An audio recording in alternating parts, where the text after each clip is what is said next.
Welcome to lesson 17 of C++ programming language. In this video, we will study branching and decision statement, ternary or conditional. And this is the symbol for ternary. Sometimes we call it ternary operator as it requires three operands to work on. Okay. So the plan first, as usual, we'll look at the basic syntax, then a few properties and a simple working program. Now this is the syntax. Here expression, and if this expression evaluates to true, the result would be this expression. Otherwise, the result would be expression 3. This expression 1 can be any expression which evaluates to a numerical value. I repeat, if it does not evaluate to 0, it will be treated as true. The examples, suppose y is some expression, or maybe, y is a variable of some type. If x is equal to 5, the question mark. So if the value of x is 5, then it would return 10. It means y would be assigned the value 10. If it is false, then 20 would be the assigned value to y. Another example, if x equal to 5, if it is true, it would return 10 in this place. You can say here the entire expression would be evaluated.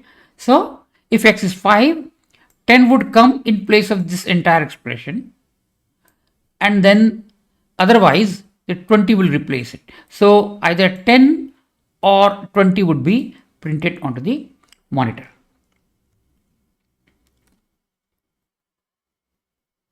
Let us see a simple working program. On the left pane, I have to execute this program. So let me type ternary. So here it is a standard IO stream file which has been hash included using namespace std. I have declared two integer variables. They can be positive and negative.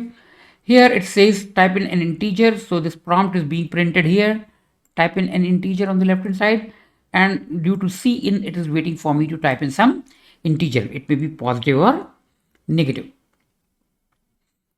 Now it says the number is.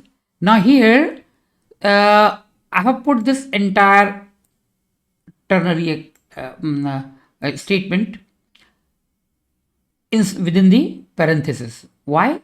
Because if I remove this parenthesis, then what would happen? We know from the previous videos, one of the videos, that this operator, insertion operator, has a higher precedence than this one. Okay. So what would happen? It would try to consume it, but it is wrong. Then followed by this, it finds nothing, no tokens. So there will be a syntax error. Okay. It is unlike C. Okay. So here, since I'm using insertion operator, so the entire expression should be written within parenthesis.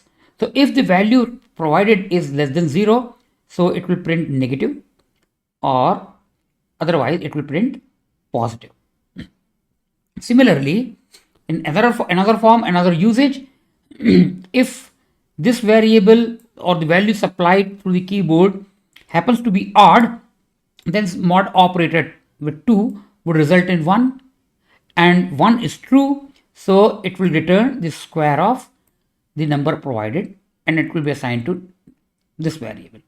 Otherwise, its cube would be computed and will be assigned to this, and finally this number will be printed.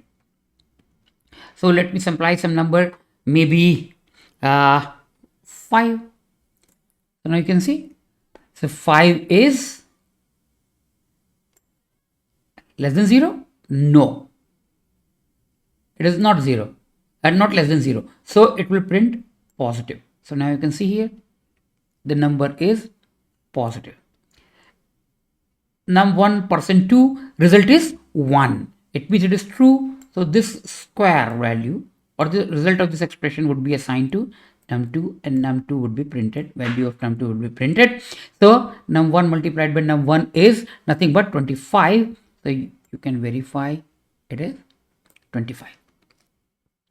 So in this way we can see, you must have observed by now that this ternary operator or conditional is something like a shorthand or another way of writing if else.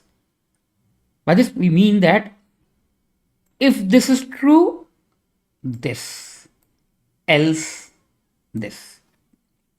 So another way, a bit cryptic way of writing if else statement when you require it.